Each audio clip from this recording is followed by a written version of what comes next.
Top of the black and beautiful risings, everybody. How y'all doing? Hope everybody's doing blacknificent. I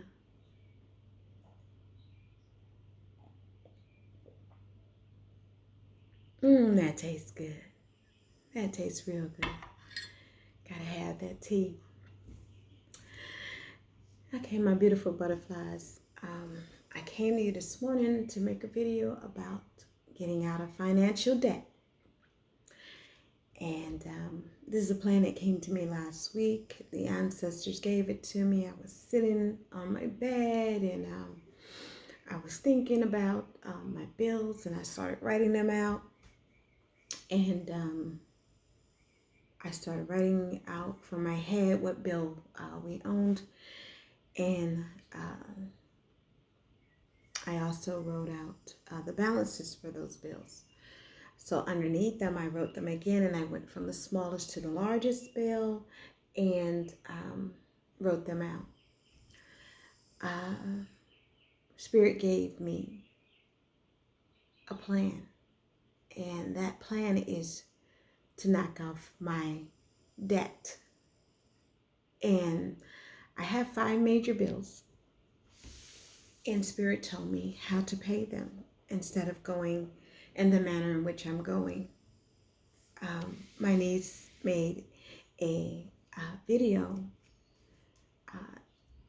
talking about financial debt, and she is absolutely right. Check her out, Royal Lionheart. I'm sorry, Home Scholar Academy. Check out her channel. She's got great information. She was right. Nobody teaches us. It's very rare that we have parents that teach us about being in financial debt, and that is because they didn't know. We just know that we were in debt, and as a people, it seems that we're constantly in debt and don't really have the means to come out of that debt. Our interest rates are usually higher than everyone else's, and things aren't fair, especially here in America. But anyway, let me get into what Spirit gave me, and then I'm going to hit you off with something else that I've learned along the way. So as I was writing them down, Spirit told me to take my smallest bill and to pay it off as quickly as possible. Then to take the money from my smallest bill and add it to my second smallest bill, and to pay that off. Add that money. Don't just take that money because you have a bill paid off and blow it. Take that money, add it to the second smallest bill. Now you're eliminating 2 bills because you're adding more money to the principal, and that brings it down, and you can pay it off quicker. After you have paid off the first and the second bill, and I know that times are hard right now. They're really hard. Most people can barely afford to buy groceries. Groceries have gone up tremendously. It's ridiculous. So you take the money from the first and the second bill, and you start working on that third bill. Now, if you can, put all of the money that you have from the first and the second bill on the third bill to get it paid off as quickly as possible. But if you can't, put a good majority of that. You want to send over the payment amount with that third bill, way over the payment amount, to get that third bill out of your hair. As for me, my 4th highest bill is my vehicle, okay? And that is the bill that I really want to knock out so I can get to my 5th highest bill, which is my mortgage. Okay, so you take the money from after you paid first, second, and third. As for me, I'm going to put that towards my vehicle. My goal is to put all of it from all the payments towards my vehicle. Now, I may have to use some of it if, something else comes up, or on groceries. But definitely, I am going to put the majority of that money on that 4th because I want that vehicle paid off. So once that is done, my 5th major debt is my mortgage. Now, here's what I want to tell you guys. When you paid off those first 4, start paying a little more into your mortgage. But here's what you do first. You want to hold those payments that you're not paying for at least a good 3 to 4 months, right? So when you go to pay your mortgage on that fourth month that you have, now you have this money freed up from those 4 bills. On that fourth month, you want to send what you have plus the payment to the mortgage company for the principal. This knocks your principal down tremendously. Okay, and if you can do that twice a year, your payment will come down. You don't have to refinance, because if you refinance, now you're paying more for your property, your home, than it's valued. And I didn't know that. I had to learn that the hard way. So now that I know how to bring my mortgage down now. And that's my goal. Because my husband wants to retire soon. Another 7.5 years, he'll be at the age that he can retire. And excuse me, guys, I'm perspiring. It's hot. I have the door open. That's why you hear the birds. I love the sound of the birds, so I can't apologize for that. So my goal is to knock this mortgage out as soon as possible, or at least have the lowest mortgage payment that I possibly can. So that's what your goal is. You start paying on the lowest, you get to the highest. Do not blow that money. Don't say, "Ooh, I don't have 4 bills to pay, so I'm going to go out and I'm going to shop and do all this crazy stuff." I understand everybody has needs, everybody has desires. You make sure your needs are met. I'm not going to tell you not to make sure your needs are met. As far as desires, let's get real. Wants, desires, you have to know how to draw the line in the sand. You have to learn discipline. Okay, with that said, as I told you guys, my fourth highest bill is my vehicle. Okay, so I'm going to teach you guys some things about vehicles. It is hard as hell to refinance a vehicle. Nobody wants to do it. So let me give you some pointers and some tips. Now, coming from a space where we come from as a people, we want the best of everything when we can get it. And we don't understand how to get it because it's never taught to us. It's never taught to us. So let me help you here. My first vehicle was a used vehicle. It had one owner and that person took care of that vehicle. I had a Lexus. And it had everything on it. The whole 9 yards. My husband wrecked it and I went to a Jeep Grand Cherokee. And these vehicles I paid off. There was no making of the payments. I paid them off. It was a used Jeep Grand Cherokee with one owner, and it had all the bells and whistles on it. I went from there to having other vehicles that I just had to have a brand new vehicle. I had to have a brand new vehicle. I always had to have a brand new vehicle. And I learned that by having brand new vehicles, we're doing ourselves a great disservice. Really, we are. We're putting ourselves in debt, unnecessary debt for 5, 6 years. Some people have told me their payments have been 84 months, 7 years. So you're in debt. You're enslaved to these people with all this interest rate. And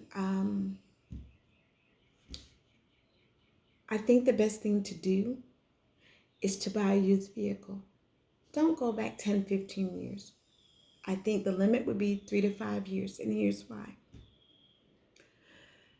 Most people, and definitely one owner, most people that first buy a vehicle that can really afford to buy that vehicle is going to make sure that it has everything on it. They're going to get all the bells and all the whistles, and they're going to take care of that vehicle. They really are. So when you come along and you're like, okay, it's time for me to get a vehicle. Let me go and see what's on the market. Make sure you do your homework. Don't get a vehicle because it looks great, because you know, most people buy vehicles, homes, things from an egotistical or emotional standpoint, and that's not good. Who the hell cares what you're driving? Who the hell cares? Because all vehicles, be it a Pinto or Ferrari, they're going to do the same thing. Get you from point A to point B, and eventually in the middle, they're going to have some issues. So the best thing to do is buy a vehicle at least 3 to 5 years old. You want to make sure you do your homework on the vehicle. Make sure it's only had one, maybe two owners. I prefer one owner. That's just me. And make sure the mileage isn't high. You want to get the vehicle history report. But even though you get the vehicle history report, you also want to do homework on the vehicle yourself. Walk up to that vehicle, look right in that windshield, take that VIN number down, and do history for yourself. Research it. Make sure it hasn't been in a vehicle. Look for recalls. That information you can find free on the internet. I think is it NHTSA? Don't quote me.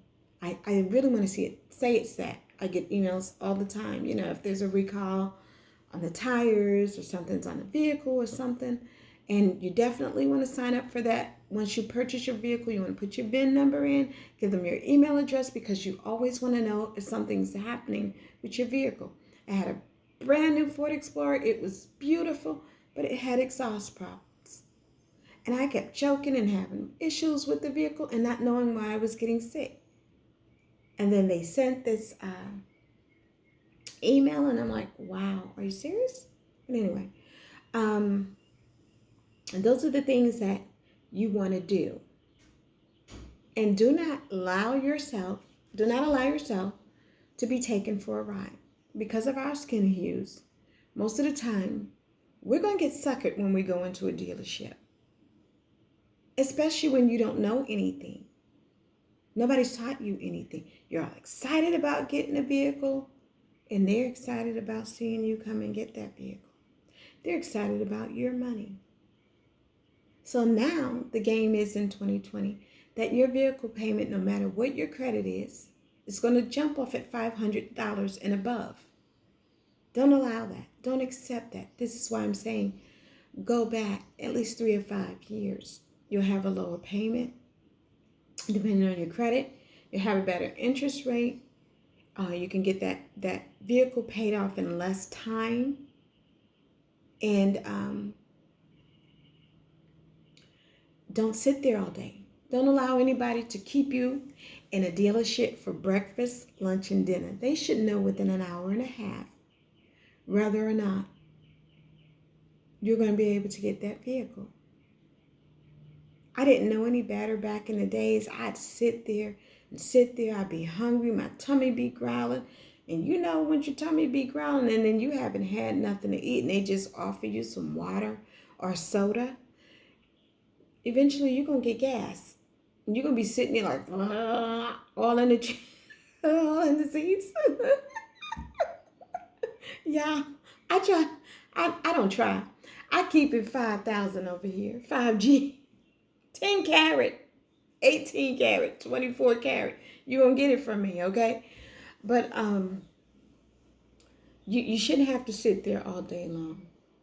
It's up to you to get up and to leave. They aren't the only candy store. They aren't the only people selling vehicles. Tell them to respect you as a consumer.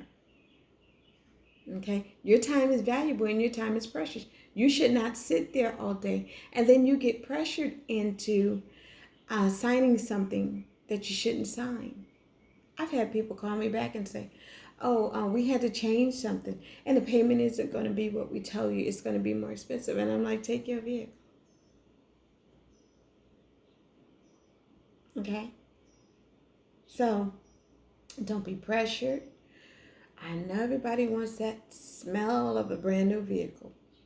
Excuse me, I do too. I love it. I love it, especially when it's leather. Okay? But they have new car scent. You can go and get the fragrance, spray it in that bad boy. And besides, it's brand new to you. It is brand new to you. Stop doing things from an ego standpoint of view. Stop buying things. The majority of our people buy things, they're not thinking about, this is what I want. This is going to make me happy. This is economical. This has great gas mileage. Um, uh, you know, this car isn't going to lose its value once I drive it off the lot. Not as much. So start thinking about that. Don't worry about, oh, I got to impress somebody. And that's our problem with our people. We're so busy trying to impress somebody else that we do foolish things. Okay? The less money you have going out of your pocket is the more money that you can save. You have a future. Think about that. Really think about that. So I just wanted to offer you guys that plan for getting out of debt, how to get a vehicle and not have to spend an arm and a leg, because most people are paying more for their vehicle than they're paying in rent or mortgage, which is ridiculous. It's really ridiculous. Okay? And how to bring down your mortgage without refinancing and getting into more debt and being upside down when it comes to your value of your home and what the price you're paying for your property, and also in a vehicle. So yeah, I hope these my little advice helps you guys. Hopefully you'll get out of debt soon, and me too. Okay, I love you guys. I wish you the best, and have an awesome Saturday. Just have an awesome Saturday. All right, peace. Hope to see you guys soon.